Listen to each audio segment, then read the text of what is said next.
তোমারি ঘরে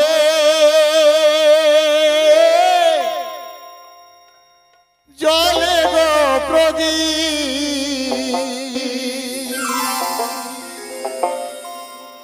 তোমারি ঘরে জলে গো প্রদীপ আন্ধারে আমি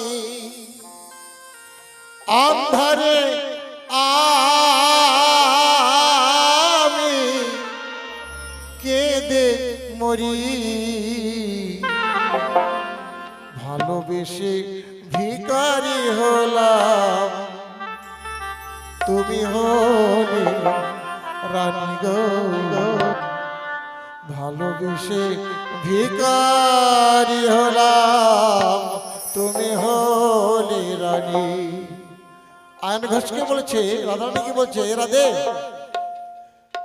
যিনি দেশের রাজা সেটা কি আবার ভিখারি? কিসের ভিখারি গো? প্রেমের ভিখারি, ভালোবাসার ভিখারি। একটা জিনিস খেয়াল করবেন, টাকা পয়সা দিয়ে সবই পাওয়া যায় বাবা, ভালোবাসার মানুষটা কিন্তু টাকা দিয়ে পাওয়া যায়। তাই সেখানে বলছে আয়ন ঘোষ আমার ঘরের প্রদীপ তোমার ঘরে গিয়ে আলো করে আছে আর আমি অন্ধকারে রয়েছি, এর থেকে দুঃখের কিছু কি আর আছে?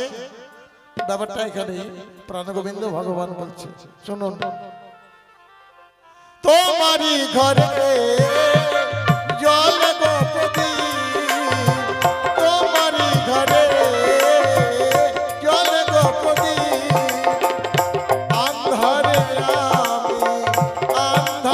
আমি কেঁদে মরি ভালোবেসে ভিখারি হলাম তুমি হলে রানী গো ভালোবেসে ভিখারি হলাম তুমি হলে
বুঝলো না পিয়ে মোর মনের কথা ভালোবাসার যন্ত্রণা